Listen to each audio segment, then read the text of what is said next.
தீபமலையும் திக்கார பண்ணாரையும் அரங்கேற்று மனிதனுக்காக எதுக்குடா யாரா ஆமாசன் போடுறா அரட்டூர்ல எழுந்தறிவில்ல ஸ்ரீ சக்தி மாரியம்மன் பண்டிகை முன்வைத்து ஊர் பொதுமக்கள் சேர்மன் தலைமையில நாடகம் அரங்கேற்றம் செய்துள்ளார்கள் சாமி. அப்படியா? ஆமா சாமி.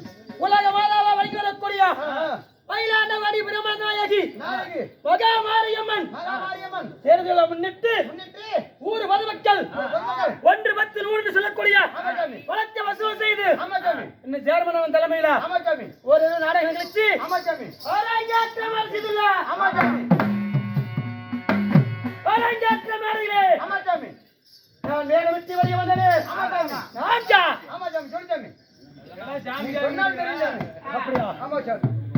என் ஊர் என்ன? என் பேர் என்ன?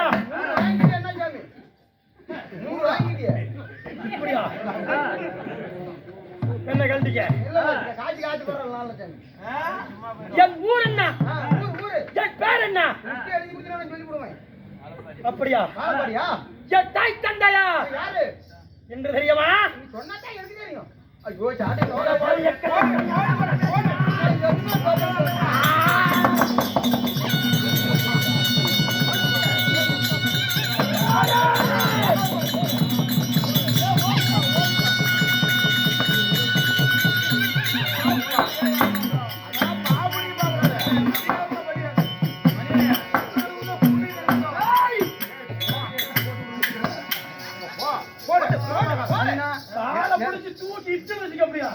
இல்லாம தானே பார்த்த முடியும் சிக்கல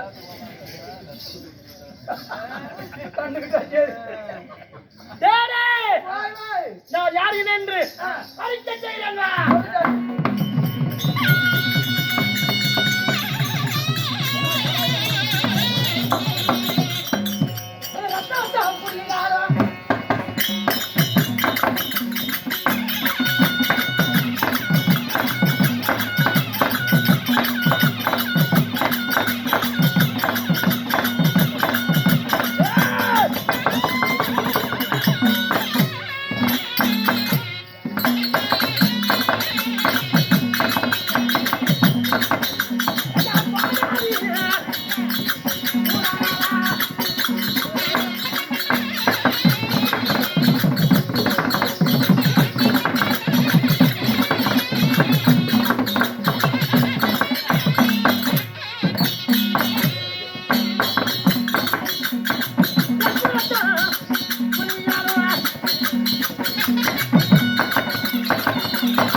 சாமி ஐயோ ஐயோ ஐயோ ஐயோ ஐயோ யார்? ஐயோ ஐயோ அப்பா ஐயோ அப்பா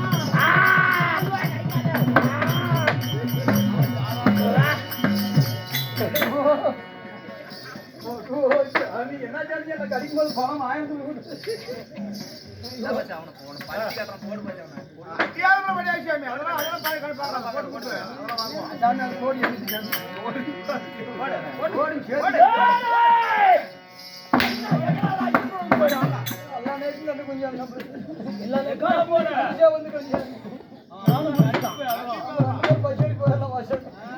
இப்படிஞ்சா போலாம்.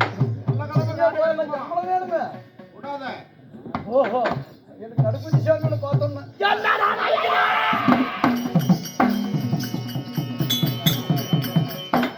தனியாண்டா கூட கொண்டு பிடிச்சாமி யூடியூப் போட்டு போலீஸ்காரன் பிடிச்சிட்டு போயிருவாங்க சரி சரி யூடியூப் வச்சிருக்கா காவலே ஆமாண்ணா ரத்னாபுரிய கோட்டை ஆண்டு வரக்கூடிய ரத்னாபுரி கோட்டை ஆண்டு வரக்கூடிய ஆமா ஆமா என் பேரு பாதாவி சூரன்.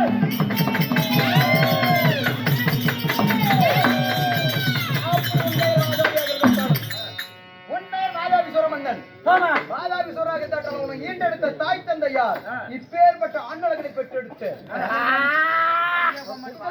வாயத்தோர சாமி எனக்கு கொடுக்கறதுக்கு இடம் இல்லையே குடுத்தான் பாரா அடிச்சு விடுவீங்க காவலே என் தாய் தந்தையார் யாரு அறிக்கை செய்கிறேன் வா. பத்தி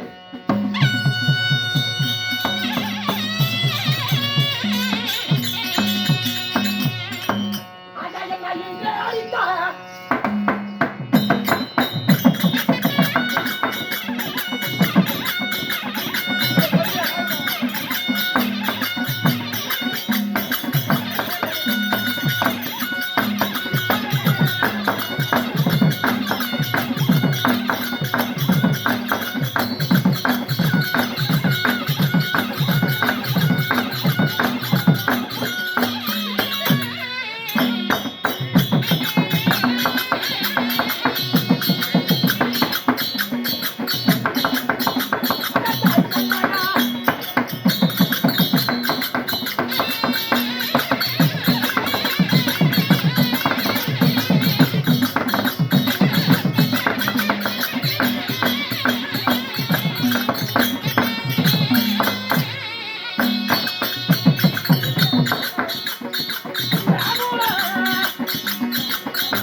அதாங்கடா டேய் ஆயா ஆக்ரோஷமே கேக்கும் கால் வெச்சு பேசாம இருங்க நீ கீழே உட்கார அவன் மேல உட்கார்ந்து பாக்குறேன் யாமி என் மேல உட்காரியா உட்காந்து போ மண்ணா நீ உட்காந்தா கொஞ்சம் மொல்ல உட்காரு பாஷா வேண்டாம் என்ன நீ கீழே காலை வாரி விட்டுருவேன் கொஞ்ச நேரம் நாள் இந்த இடத்துக்கு வந்தேன் ஏன் இடத்துல நான் பெரும்பாலும் இருக்கிறேன் இங்கே பிடிச்சேன் அப்படியா ஆமா சார் டேடே ஓய் வாழாடுறது இந்த வாரத்துக்கு வந்திருக்கேன் இந்த வேலையா எல்லாம் மொல்ல மொல்ல தான் படியே இருக்கணும் ஒட்டுக்கையா இருக்கணும் நீ போவ அந்த இடத்துக்கு போவ எனக்கு பேராசை பெருநாசம் எனக்கு வேணாம் எனக்கு இதே போதும்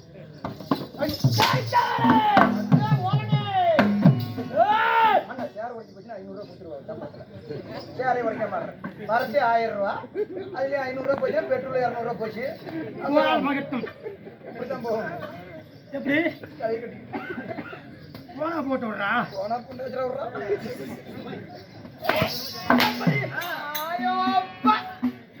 போனா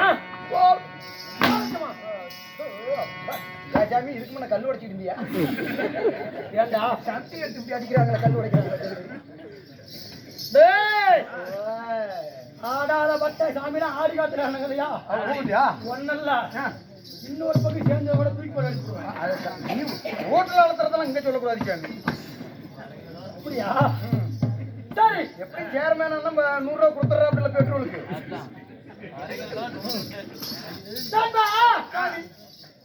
என் தந்தையோ கீழே ஏழு உலகம் மேலே ஏழு உலகம் நீரால 14 உலகத்திற்கும் மேல்மை தாங்கியா துருவமண்டலத்தை ஆண்டு வரக்கூடிய நூறுவாச மகாரிசி என் தந்தை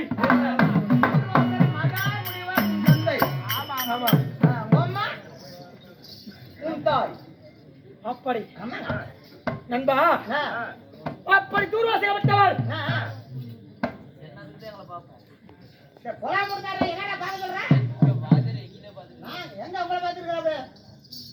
அவர் அகப்பட்டவர் அவரு நண்பா அவருக்கோ திருமணம் செய்யவில்லை அவரோ சாமியார் ஆமா அப்படி இருக்க வனத்திலே தவம் செய்து கொண்டிருந்தார் ஆமா அந்த சிவனை நோக்கி தவம் செய்து கொண்டிருந்தார் அந்த தவத்தை இழைப்பதற்கு வனத்திலே வாழ்ந்து வரக்கூடிய நண்பா சூரபத்மசின் சிங்கமகாசுரன் பானுகோபா தானுகாசுரன் என்று 4 பேர் 4 பேருக்கு விளந்த ஒரே தங்கை அசோமுகி அந்த வனத்திலே வாழ்ந்து கொண்டிருந்தார் அவர் நாமினேஷன் செய்யும் போது அவருடைய அத்திரி பன்னீர் புரிகள் எல்லாம் பூசி அந்த நாட்டிலே அந்த காட்டிலே நடினம் புரிந்தாயா ஆமா கடினம் புரிந்தவரனே நூறுவாசல் மகாமுனிவர் தாக்க முடியாமல் கண்மளித்து பார்த்து அந்த அசோதையை சேர்த்து விட்டாரா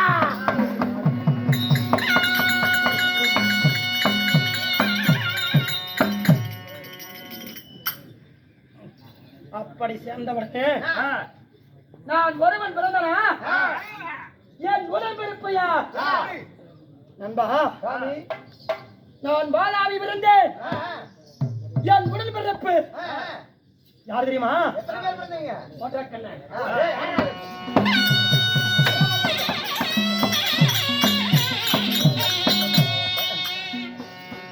அதான் நாங்கள் கூடி நல்லா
கூடி பிறந்தான் குட்டுப்பால் உண்டோ காலை தூக்கி விட்டாரா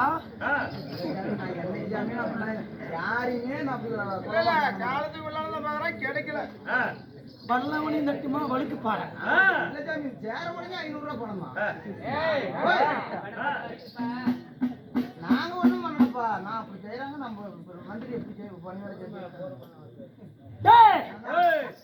சேர்ந்து பிறந்தோம் சாணிபால் உண்டோ கூடி பிறந்தால் கூட்டுப்பால் உண்டோ என் அண்ணனோ என் பேர் வாதாவி என் அண்ணன் பேரோ பில்வலே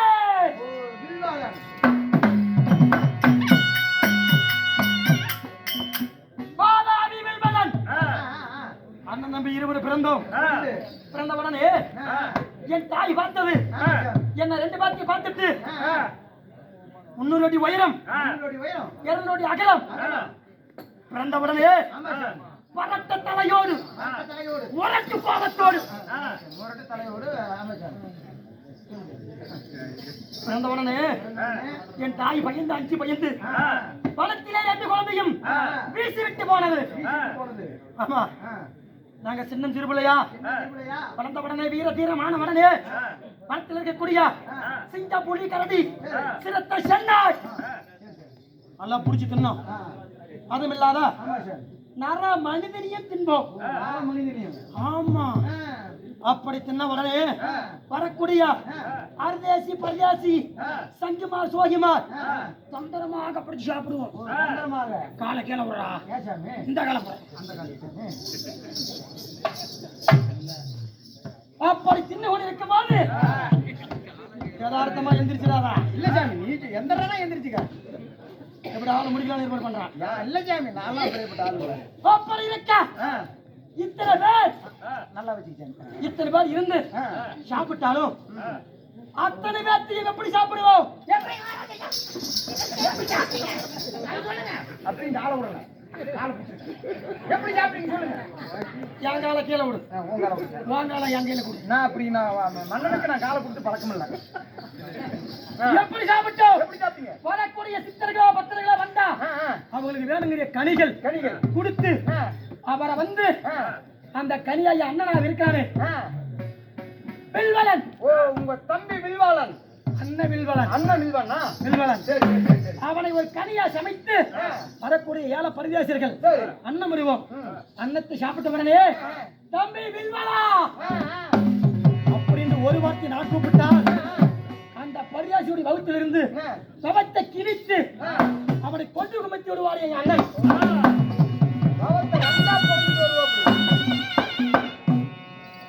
அவனுக்கு பின்னா அவன் இறந்து விடுவான். அண்ணவனை நாங்கள் சாப்பிடுவது எங்களுக்கு வழக்கம். ஒரு நாள் ஒரு தினத்திலே அகஸ்திய முனிவர் வந்தார். முனிவர் வந்தார். ஆமா அந்த அகஸ்திய முனிவர் என்று அறியவில்லை. இவனும் பரியாசியா தான் இருக்கிறான். அப்படி என்று அவனை வேணுங்கிற கனியை கொடுத்து பாருங்கள், கனியோட செய்து சாப்பிடுங்கள், அரிசியோ பதார்த்தங்கள் சாப்பிடுங்கள் அப்படி தெரிவித்தேன். அந்த கனியை சாப்பிட்ட உடனே அந்த பரமாபா என்ற உடனே என் அண்ணன் வில்வலனை கனியா சமைத்து சாதமிட்டு சாப்பிட்டு விட்டான் அகஸ்தியன். அகத்தியர். ஆமா, சாப்பிட்ட உடனே அந்த பக்கமா சென்று அண்ணா வில்வலா அப்படின்னு கூப்பிட்டேன். என் உடலுக்குள்ளே இருந்து கவச்ச கிழிக்க தொடங்கினான்.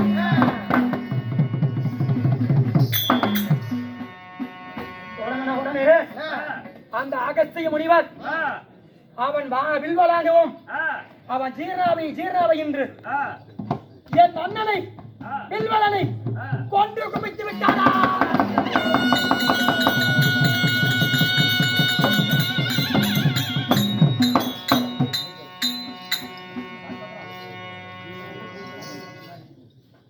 கொன்று குவித்து விட்டார் கண்டால் அகஸ்திய முனிவர். அன்றைக்கு ஒரு கேவலம் கொட்ட கட்டி கோமலாண்டி என் அண்ணனை கொன்று விட்டானா. இவனை இனிமேல் சொல்ல வேண்டுமா? இவனை அழிக்க வேண்டும்.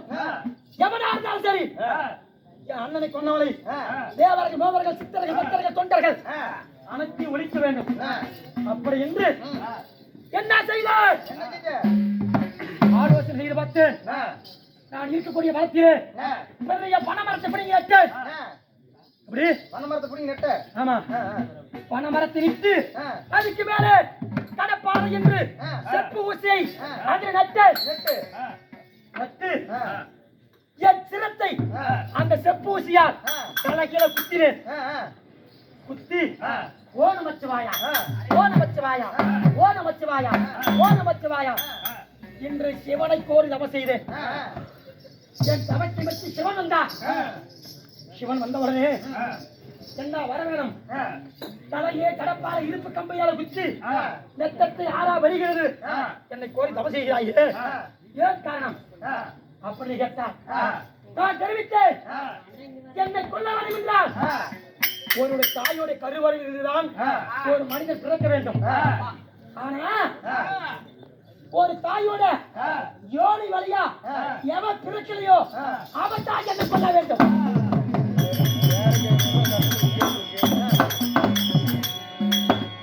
இப்ப சொல்லு. சேரிக்கு 500 ரூபாய் கட்டுறது உறுதி ஆகி போச்சு.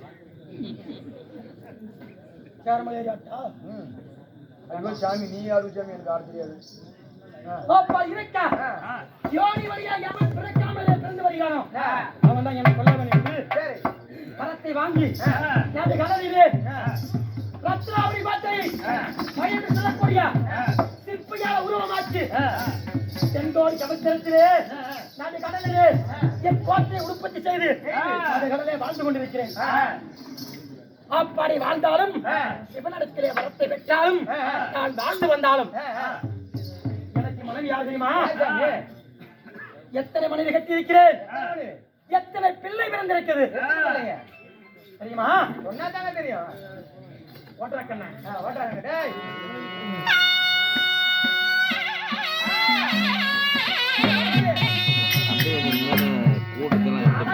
கூட்டத்தெல்லாம்